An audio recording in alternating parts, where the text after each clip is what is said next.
Hello everyone. आज हम living organism के बारे में पढ़ने वाले हैं। लिविंग ऑर्गेनिज्म होते क्या है उसके बारे में जानेंगे। जैसे कि चैप्टर 1 है बायोलॉजी का, क्लास 11 का, द लिविंग वर्ल्ड। तो लिविंग वर्ल्ड होता क्या है उसके बारे में बताना है। जैसे कि हम पूरी वर्ल्ड को देखें तो इस पूरी दुनिया के अंदर दो ही तरह की चीज़ हमें दिखाई देती हैं, या तो वो लिविंग होंगी या फिर नॉन लिविंग होंगी। तो फर्स्ट डिफरेंस यही पड़ता है कि लिविंग और नॉन लिविंग को कैसे हम सेपरेट करेंगे, कैसे पहचानेंगे कि लिविंग थिंग्स क्या होती हैं और नॉन लिविंग थिंग्स क्या होती हैं। तो आज हम स्टार्ट करते हैं उसी चीज़ के लिए। तो इसको पहचानने के लिए कुछ करेक्टरिस्टिक्स हैं, कुछ पहचान है जिससे आप पहचान सकते हैं कि ये लिविंग ऑर्गेनिज्म में आएगा और ये नॉन लिविंग ऑर्गेनिज्म में आएगा। ठीक है, जैसे स्टार्ट करते हैं आज। ठीक है, उसमें उसमें सबसे पहला पॉइंट है वो है हमारा ग्रोथ। लिविंग ऑर्गेनिज्म जो होते हैं वो हमेशा क्या करते हुए दिखाई देंगे, ग्रो करते हुए दिखाई देंगे। ठीक है, पहले वो सिंगल सेलुलर होंगे, फिर यूनिसेलुलर से मल्टी सेलुलर बनते हैं। एक सेल होगी, एक से दो होंगी, दो से चार होंगे, चार से आठ होंगे। इस तरीके से क्या होती है, सेल धीरे धीरे करके डिफ्रेंशिएट होती हैं, डिवाइड होती हैं और उसके अंदर ग्रोथ देखने को मिलती है। ठीक है, अब मैं ग्रोथ की बात करूँ तो ऐसा नहीं है कि लिविंग ऑर्गेनिज्म की ग्रोथ कर सकते हैं। अगर इस तरह की ग्रोथ है तो नॉन लिविंग थिंग्स भी ग्रो करते हुए दिखाई देते हैं। जैसे इंसर्ट एक एग्जाम्पल है, जैसे माउंटेन, पहाड़ जो होते हैं, जो पहाड़ होते हैं वो धीरे धीरे क्या होते हैं, वो भी ग्रो करते हैं। लेकिन वो कैसे ग्रो कर रहे हैं, वो ग्रो करते हैं आउटसाइड से ग्रो करते हैं। जबकि हमारे जो ग्रोथ है ह्यूमन बींग्स में, जो ग्रोथ होती है या लिविंग ऑर्गेनिज्म के अंदर जो ग्रोथ होती है वो इंटरनल ग्रोथ होती है।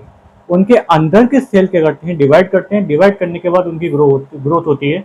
जबकि नॉन लिविंग थिंग्स के अंदर ऐसा नहीं होता। उनके अंदर जो ग्रोथ होती है वो आउटर होती है, बाहर से ही कोई चीज उसमें एड ऑन होगी, एड ऑन होते होते होते वो एक बड़ी चीज में कन्वर्ट हो जाता है। ठीक है, पहला डिफरेंस था हमारा ग्रोथ। ठीक है, नेक्स्ट करते हैं अगर लिविंग थिंग्स और नॉन लिविंग थिंग्स में पहचानना है तो दूसरी चीज है वो होती है हमारी रिप्रोडक्शन। ठीक है, रिप्रोडक्शन का मतलब क्या है, रिप्रोडक्शन का मतलब होता है कि अगर कोई भी लिविंग थिंग्स है वो अपने जैसे को जन्म दे सकता है, यानी प्रोड्यूस कर सकता है। उसके जो ऑफस्प्रिंग होंगे वो उसके जैसे दिखाई देंगे, इसी को बोलते हैं रिप्रोडक्शन। ठीक है, जबकि नॉन लिविंग थिंग्स में ऐसा देखने को नहीं मिलता। ये दूसरी कैरेक्टरिस्टिक है, बहुत इंपॉर्टेंट कैरेक्टरिस्टिक्स है पहचानने के लिए कि लिविंग थिंग्स क्या है और नॉन लिविंग थिंग्स क्या है। अब आते हैं हम थर्ड। तो तीसरी पॉइंट है वो है हमारा मेटाबॉलिज्म। मेटाबॉलिज्म का नाम आपने पढ़ा होगा। मेटाबॉलिज्म का मतलब होता है रिएक्शन।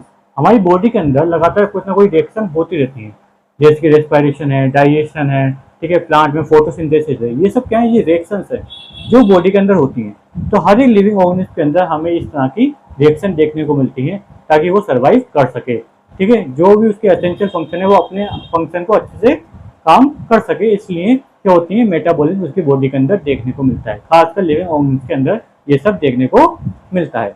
ठीक है, नेक्स्ट पॉइंट है वो है हमारा सेलुलर ऑर्गेनाइजेशन। ठीक है, जैसे पता ही है कि साइंस में पढ़ाई होगा सबसे स्टार्टिंग में, जो भी हमारी बॉडी है, ह्यूमन बींग्स की बॉडी हो या फिर किसी भी लिविंग ऑर्गेनिज्म की बॉडी हो, वो सब किससे मिलकर बनी है, सेल से मिलकर बनी है। सबसे छोटी फंक्शनल और स्ट्रक्चर यूनिट जो है वो क्या है, सेल होती है। ठीक है, सेल से मिलकर ही हमारी बॉडी बनी है, इसलिए इसको सेलुलर ऑर्गेनाइजेशन भी एक कैरेक्टरिस्टिक में जोड़ा जा सकता है कि लिविंग ऑर्गेनिज्म किससे बने होते हैं, सेल से बने होंगे, जबकि नॉन लिविंग ऑर्गेनिज्म सेल से नहीं बनते हैं। ठीक है, लास्ट पॉइंट वो है रेस्पॉन्ड टू स्टिमुली। अब ये बहुत इंपॉर्टेंट है। रेस्पॉन्ड टू स्टिमुली का मतलब ये है कि जो भी लिविंग ऑर्गेनिज्म है अगर उन्हें कोई भी चीज से कुछ दिक्कत होती है तो वो उसको रिएक्ट करते हैं। जैसे अगर उन्हें गर्मी लगती है तो वो रिएक्ट करेंगे, गर्मी में पसीना आएगा, बॉडी का टेम्परेचर चेंज हो जाएगा, ठंड में ज्यादा कपड़े पहनेंगे, ठीक है, कहीं गर्म चीज पे हाथ रख गया तो हाथ हटा लेंगे। ये सारी चीजें रेस्पॉन्ड कौन करता है, एक लिविंग थिंग से रेस्पॉन्ड कर सकती है। नॉन लिविंग थिंग्स के अंदर ऐसा रेस्पॉन्ड देखने को नहीं मिलता। जैसे कि कोई भी नॉन लिविंग थिंग्स है उसे कहीं पर भी रख दो, उसे कोई फर्क नहीं पड़ेगा, वो जैसी है वैसी की वैसी रहेगी। लेकिन लिविंग ऑर्गेनिज्म हर जगह सर्वाइव नहीं कर पाते। ठीक है, ये होती है लास्ट रेस्पॉन्स टू स्टिमुली। तो याद रखना, लिविंग थिंग्स और नॉन लिविंग थिंग्स में अगर कोई डिफरेंस पूछता है तो हमें पता होना चाहिए लिविंग थिंग्स को कैसे पहचानेंगे, क्या डिफरेंस होते हैं लिविंग थिंग्स में, और नॉन लिविंग थिंग्स को कैसे पहचानेंगे, और नॉन लिविंग थिंग्स के अंदर क्या क्या डिफरेंस होते हैं। ये सारी चीजें हमें पता होनी चाहिए। ठीक है, इतना आज के लिए काफी।